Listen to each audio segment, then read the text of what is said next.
You ever have one of those moments where everything looks fine on the outside? You're showing up, getting things done, but something just feels a little off. Not broken, not falling apart, just not quite yourself. That's what we're talking about today. Not burnout in the big dramatic sense, but the quiet, everyday version that builds over time, and how you actually find your way back from it. Welcome back to the Delay the Binge Podcast, where we learn how to pause long enough to break patterns, reconnect with ourselves, and choose differently, one moment at a time. Today, I'm joined by Dr. Kate Steiner, mental health therapist, consultant, speaker, author, and CEO of Lift Wellness Consulting. She supports professionals in overcoming burnout through a proven reflection and developmental process, holding a Master's of Counseling and a PhD in counselor education and supervision.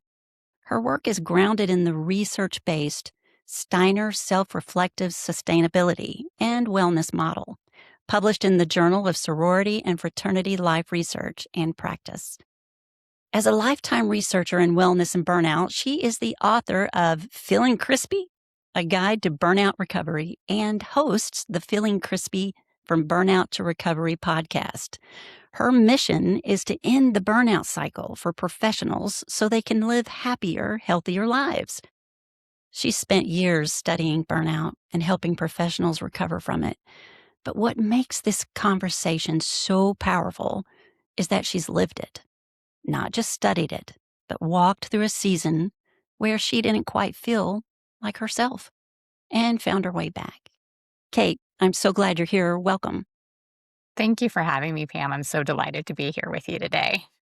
Gosh, I am too. I'm so excited. So I always love to start here because I find it so interesting to see what you're doing right now. Like, what are you most passionate about right now?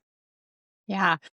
Right now, it's really, I think, a good portion of my life is still about helping others and walking along the path of others who are having just difficult times in their life. So, a lot of my work right now is in the mental health space as a therapist. And so walking alongside individuals who are maybe experiencing how childhood trauma is impacting them as an adult in their relationships, or maybe they've had an incident where they've kind of always felt pretty good, but something's happened in their life and now things just aren't clicking. Maybe they're experiencing some depression, some of those burnout pieces. And so I think that that's really where a lot of my current passion has lied. And then of course, just the general and continued focus on my own mental health and well-being and overall ways of showing up in the world and how my own world impacts me. So. I love that so much because I grew up in a very dysfunctional childhood, abusive, and probably about 8 years of counseling I've been to, but mental health professionals are my heroes. I mean, I would not be where I'm at today if I had not talked with someone that could help me. And so I just really admire what you do. It's also interesting to me because so often the work we're passionate about comes from something we've talked through ourselves. We've been through it, we've done it, and it has led us to a place where we want to help others that are going through the same thing. So I know burnout is a big part of your work. Was there a season where you realized something's not quite right?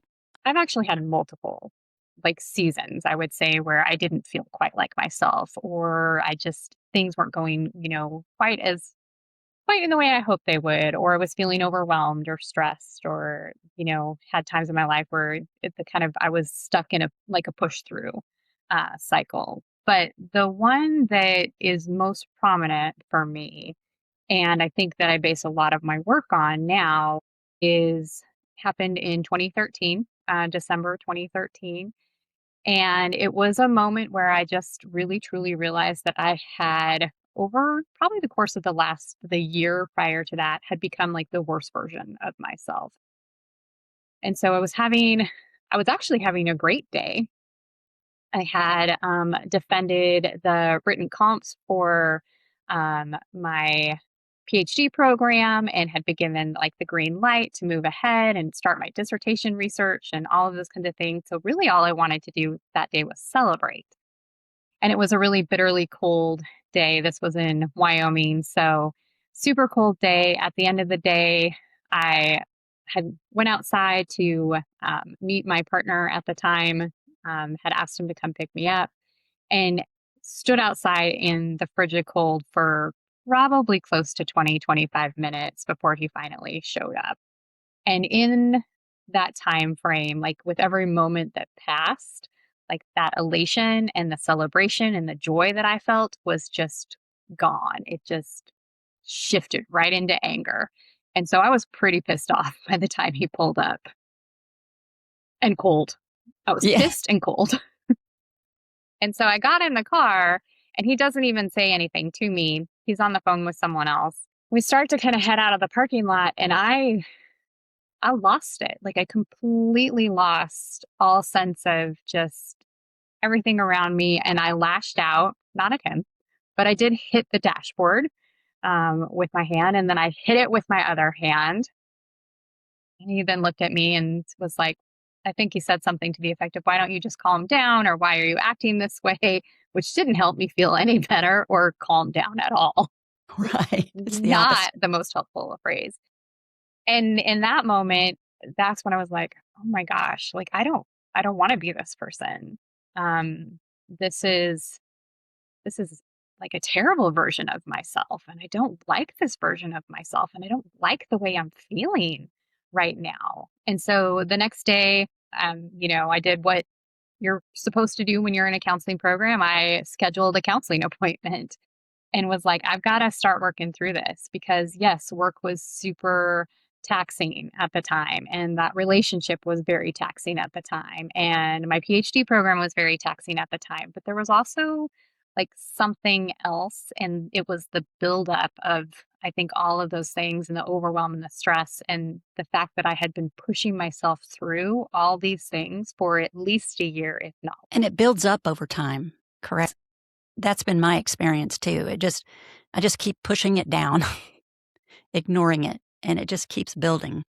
So next was I started counseling and so started doing the work to kind of find and regain my joy, to figure out what daily recovery looked like. That was a really big piece in that it was no longer waiting for the when I had time to rest. It was creating those spaces throughout the day, creating spaces in my day that I could rest and recover, creating spaces within my week, and sometimes it was like, when's a bigger recovery time to do? And that meant, maybe I got away, maybe I had a vacation, but it really became about kind of like the daily things that I did so that I wasn't continuing to like just pile on and pile on and pile on to stuff and leaving that relationship, what also ended up being a pretty big factor.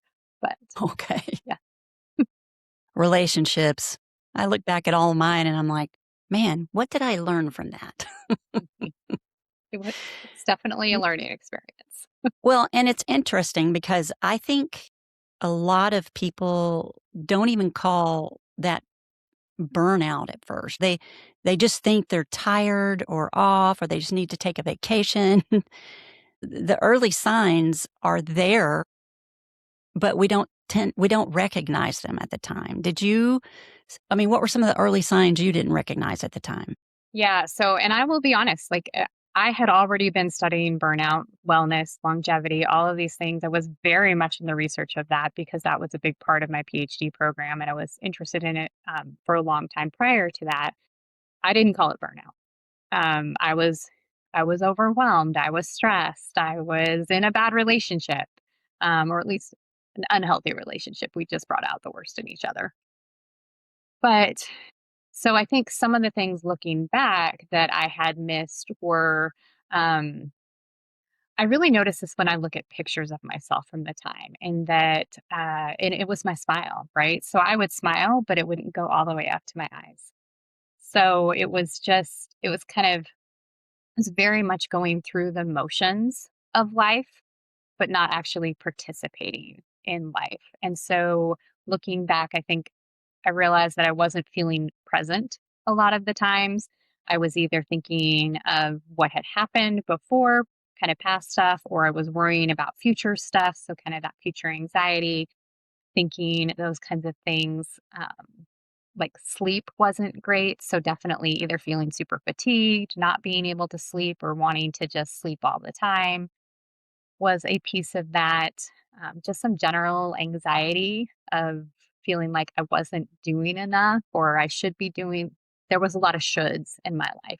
You should Yes. be this, you should be that, you should. So a lot of shoulding on myself are some of the things that I now kind of utilize and like, okay, when I notice them now, it's like, okay, I need to regroup and kind of think about like what is my day-to-day recovery looking like and am I missing some things. The other thing is just a very physical response, and that was like extreme tension in my shoulders.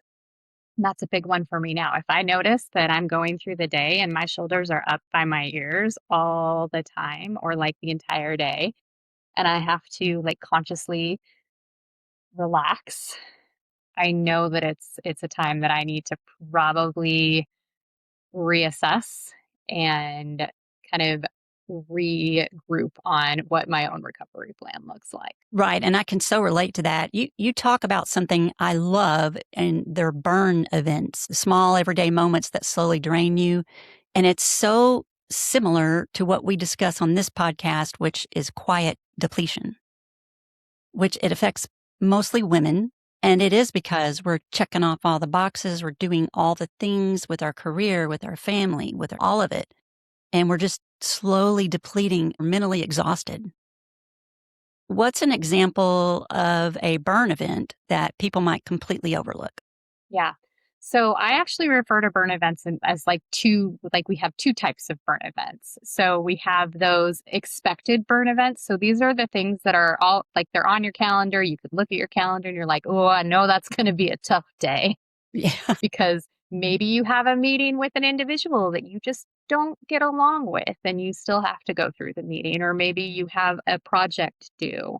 Or when I'm talking with college students, it's like that heavy test week or kind of finals, those kinds Mhm. of things. But you can look at your calendar and just like it's that moment you look at your calendar and you're like, whew, today is going to be a day, or that's going to like that meeting is going to that's going to drain me. So Mhm. we all have those expected burn events. And then there's the unexpected things, right? These are the things that kind of catch us off guard. So one thing that for me that can occur is like I know that travel is something that is very draining for me, even though I really enjoy it and I have a lot of fun and I'm often going someplace to either speak with an audience or work with folks, or I'm going someplace to like visit family or enjoy time with friends. Like I'm looking forward to it, but I also know it's draining. And so there is a little bit of an expected burn event with that. Mhm. An unexpected burn event that comes along with travel are things like a travel delay or a weather issue. I once got stuck in Miami because of a hurricane. So it's just like things like it came up and you just have to manage it and or how you react to it. So those unexpected things are things that just kind of pop up that sometimes you can, I call it the expected unexpected burn event. You know it's going to happen, but you don't know exactly when. Or Right. there are the ones that just completely catch you off. So I really encourage folks to kind of like look at both. Like look at the calendar, look at the ones you know are coming because we can kind of prep for those and then we can plan our recovery immediately following them. And then the unexpected events, that's when we want to kind of think about what does our day-to-day recovery look like so that we're building some resilience for ourselves so that when they come up, we know how to react to them. Yes. I would always say my daughter, she's 30 now, but when she was a teenager, she's very much like a perfectionist. So when things would come would surprise, things that she hadn't planned would happen. I would always just tell her, "Okay, just lean into it." Like like you're leaning into the door to open, keep it from opening. And that became our little signal, for her to, have less anxiety about the whole thing. And also, my son this is where I so related to this because I read somewhere when I was researching your work that when you are tired or hungry, you can turn into a bit of a grumpy toddler. Yes, I absolutely met a grumpy toddler. I need a snack or a nap. And people Well, my who, son is the same way. yeah, We always like, "You're hangry, yes, Kyle." yeah, yeah. It's really funny. Like my husband knows this about me. He's spent enough time with me now that he recognizes like hangry Kate and when she is coming out. And so if when we're traveling together, specifically if we're traveling together, he has snacks. Like just in case. Like I also travel with snacks. I know this about myself. I know I have to eat. I know I need sleep. So I try to prep for that and be okay. But he's like just like in case of emergency, break Snickers kind of person. So he Hangry has it Kate. on hand, right? And I've caught friends off guard with my grumpy toddlerhood because they're like, man, you just like that was a complete shift and it was so fast. And I was like, it wasn't fast. That was a good hour of me leading into that before I snapped, but you just saw the snap. Yes, yes, and he is the exact same way. We keep snacks all over the place when we travel with him, Mhm. and it really does calm him down. Yeah. Yeah. No, it's a very effective recovery strategy for me. If like and if I'm having kind of a grumpy toddler moment, one of the first things I'll ask myself is, do you need a snack or do you need a nap or do you need both? I love that so much because it's not like a big breakdown. It's the small, like it was, like you said, it was happening over an hour. Hmm. It's the small moments that build over time, which is very similar to what I talk about with the pause, the moment where you can interrupt a pattern before it happens or before it continues. Do you see that connection? Like, do you utilize the pause in your work? Absolutely. So I think I would say the pause is what I refer to as recovery moments. Hmm. And that you have recovery moments like throughout your day and you do it as far as like talk about doing a recovery in like micro steps, right? So it's in these small little pockets throughout your day that you're just taking a moment to really be present. So a lot of mindfulness in that and just kind of pause, slow down and focus on like one thing. So I often will give the example of like brushing my teeth.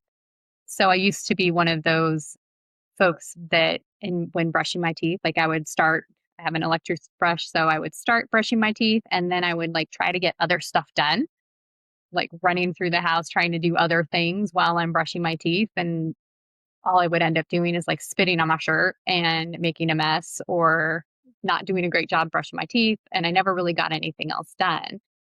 So now I use that as one of like my recovery moments and I just am present and focused on brushing my teeth and I think about the smell of the toothpaste, the taste of the toothpaste, the feel of it on my mouth. I really focus on like brushing all four quarters of my mouth. And I have a post-it note on my mirror that I read while I'm doing that. So it's just a very and it's like a 2-minute part of my day twice a day that I just focus in on that one thing. And that, even if that's all I can get in the day, can make a huge difference in just kind of slowing down and reconnecting with myself. Using the senses to inspire yourself to act, because I'm a stickler about that. Everyone waits for the motivation to do something that they are struggling with, but really you need to act first and then the motivation happens. I do a lot of visualization for myself, from brushing my teeth to eating what I know serves me versus what doesn't. And my biggest challenge is just moving my body. I I know why. I know all the reasons why I need to do it. And if I don't, what happens? What's the consequence? But I still struggle with it every day. I just got to force myself to get out there. But once I start walking or working out, then I'm like, I'm so glad I did this. Yes. Yeah.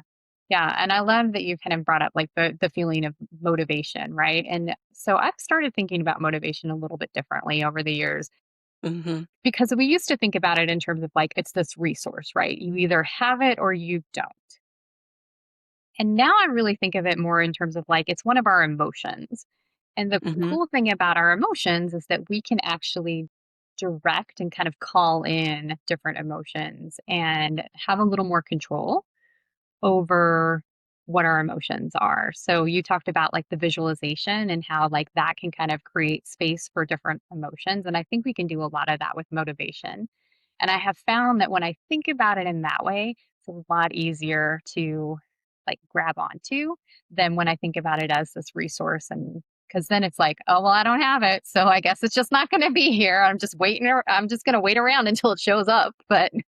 You will But when wait I think forever. right. But when I think about it as like, oh, it's an emotion where I have some control and I can actually visualize or even thinking about the walk or thinking about getting myself going actually gives me that like little like, oh, okay, I can do this. Well, and you probably, know so much more about this than I do. I'm just started looking into the neuroscience of the brain, and it amazes me. I'm so obsessed about it right now because it has really helped me and a lot of my listeners when we think about the lower brain chatter, the caveman, so to speak, that's just trying to temporarily soothe you, and it's not necessarily good for you what it's tempting you to do until you can bring that frontal part of the brain back online. And the pause is so perfect for that, to bring the thinking part of your brain back online. And so I just love that. I love that so much. It's helped a lot of us. hmm Oh, yeah, our brain is amazing, but it's our lower brain, especially like it's there to protect us. It wants to keep us alive and safe. And so it will do whatever it has to do that. So the pause, when you talk about that, like that creates like the calm in your body that you like that your brain needs in order to do like the cognitive thinking, the frontal brain thinking, the critical thinking, those kinds of things. Like you do have to have a fairly calm body in order to do that so that the back part of your brain is like, okay, we're safe, so we can actually focus on thinking now. Yes, it really helps with clarity. And um, we've been looking a lot into momentum as well, just sustaining, what we are not necessarily changing so much, but learning. One day I may have, a good day and I'm applying all these new things that I've learned, but then tomorrow, a burn event could happen and throw it all off. We're trying to figure out how do you bring it back online and sustain all the new things that you were learning how to do and just keep that momentum going. Absolutely. Something that I share with a good portion of my counseling clients and folks that I work with is when it comes to like that change. So it's so easy to get stuck in kind of an all or nothing kind of mindset. And, you Mm, talked about like I've had this really great day and I was doing all the things and I was recovering and I felt good about my recovery and all of this stuff happening. And then the next day I had a burn event and I was like, oh, well, it's just gone. It's just it's out the gone to window. hell. Right. And it's like, and I always like to remind folks, I'm like, it didn't. Like you may like, yes, like as humans, we're going to take a step back. We're going to have moments where things aren't going quite the way they were before. But I really think of like change as like an upwards, kind of like an upward spiral, right? And so Mhm. we're always taking those good days with us. We're creating coping skills. We're creating recovery plans. We're helping our body learn how to like pause more quickly and so when we have those off days, when we have those burn events, yeah, we might take a little step back, but we're definitely not at the beginning. So we are always continuing that upward momentum. I am a firm believer that we don't start over. You don't Right. scrap everything that you've Nope. learned. You start where you left off. We're constantly educating ourselves. I mean, we know what we need to do, but sometimes it's just very difficult depending on your circumstances or your one moment that you're having, a moment or a burn event. I love that, the burn Yeah. event. It's a moment. And I think that's a good reminder for us too, right? It's a moment. it's not everything. It's not your whole encompassing being. And I think sometimes taking, even as you said, like that pause to just be like, okay, this is a moment. And I've had lots of moments before, and I've always moved through them, and I've learned from them, and I have all of this knowledge with me. And sometimes we just have to remind ourselves. I know I have to do that every once in a while. I just have to remind myself. I'm like, you got all the stuff you need to manage this. You got this. Someone pointed it out to me. I'm a web designer by trade. So someone was like, I looked at your website. I thought you said you were a web designer. And I said, well, the shoemaker always has the worst looking shoes. But in mental health, people don't think about that. The professionals have to work on themselves too. Absolutely.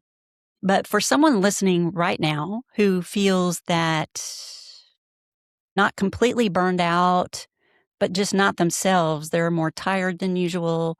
They've been to every doctor to try and figure out what's wrong with them physically, but the doctors say, you're fine, your labs look perfect. Where do they even begin?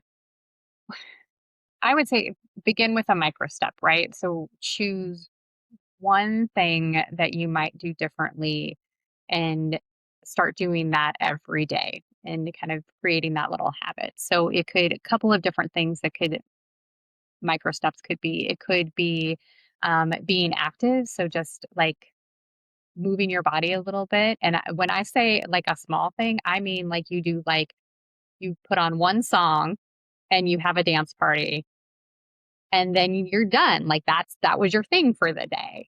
Or you make a, if you want to have some more playfulness with it, like grab a stuffed animal and have a dance party with your stuffed animal. Have the dance party with your kids. I try to have a dance party with my dog, but she is not on board with the dance party. She hops at me and whatnot, but she doesn't want to dance with me. So Gosh, what kind of dog do you have? she is a golden doodle. Oh, they're so precious. She got a personality all to their own, but Those small changes are a lot like a theory that I have, which is called the +1 theory. And it's not a dating thing. People think that, but it's actually doing your best +1 more in small incremental steps. You don't have to make big changes. You just make small everyday things, just like you mentioned. absolutely. Yeah. And so like there's that, like, some other things that like it could be a grounding practice of some kind. So just taking a moment to do some deep breathing, maybe you connect with your five senses. It could be implementing something from what I call our comfort list, the things that comfort us, kind of bring us a sense of peace, joy. It's the things that just help you go, "Whew," could be food, a drink, like people around you, activities, those kinds of things. But really just choosing kind of one out of whatever serves the best purpose for you in that moment and just kind of start implementing that at least once in your day, and then maybe start doing like a couple times in your day. Then maybe you're doing it 3 times in your day. And that way you're starting to like release and recover throughout your day.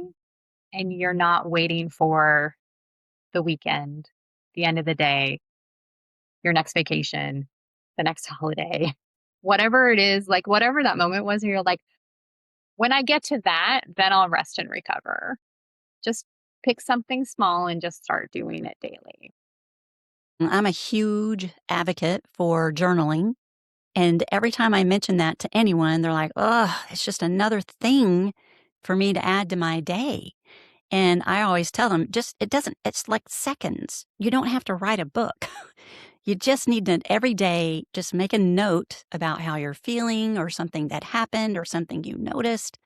I challenge them always 2 weeks. Don't miss a day. And then I want you to look back because who the heck remembers what they were feeling 2 weeks ago? I don't. I mean, if you look you can actually see a pattern developing. I mean, you can see what it is and you didn't recognize it at first. Even journaling can be that little thing, that you Absolutely. add. Do you feel you're going to be part of our Becoming series. And so I always like to ask this question of my guests, like, do you feel like you became someone new through these experiences you've had personally and also, with other people that you've helped?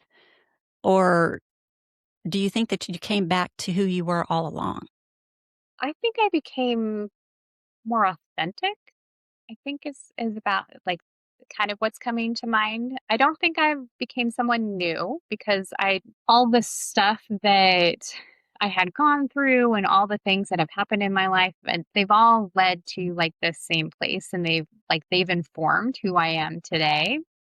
I don't know that it's necessarily like a newness, but there is definitely, it's almost like I'm more at peace with who I am, and I feel more connected to who I am. So I feel like there's really like an authenticity in just being really comfortable in being who I am and not worrying too much about what others think. It's beautiful.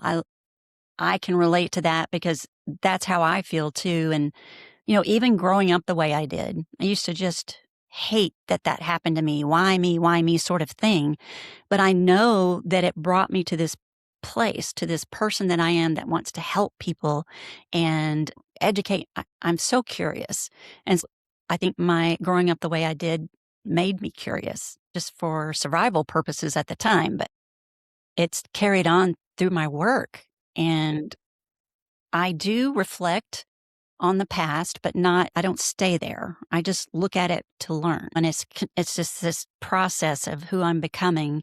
But I do reflect on all the things that have happened so that I can grow from it, use it somehow. Absolutely. If someone listening feels like they're lost, they've lost a little of themselves, what would you want them to hear today? I want you to know that you can always can reconnect to yourself. There is never a time that's too late, too early. There's always that opportunity for reconnection. And I think remember that you probably have a lot more tools in your toolbox to do that than you probably realize in this moment. And sometimes it's just prompting yourself to remember that you do have a lot of tools. It's beautiful. I love this conversation because it reminds us of something really important. And that's that we're not broken. We're not failing. And we might just be a little disconnected from yourself right now. And the way back isn't fixing everything all at once. It's noticing the moment that you're in, pausing, and choosing something that supports you, even in a small way. That's how you come back to who you really are. That's becoming. Not all at once, but one moment at a time. Kate, can you tell us how we can find you online? What's the best way to follow your work? Yeah, so a couple different ways to follow me. I'm at Dr. Kate Steiner on all like the social media platforms. And you can also find me at drkatesteiner.com. Perfect. And we'll be sure and note that in the show notes. So don't panic if you don't have a pen there, y'all. If this conversation resonated with you, share it. Share it with someone who might need it too. And as always, keep showing up, keep getting curious, and keep choosing what moves you forward. Thank you, Kate.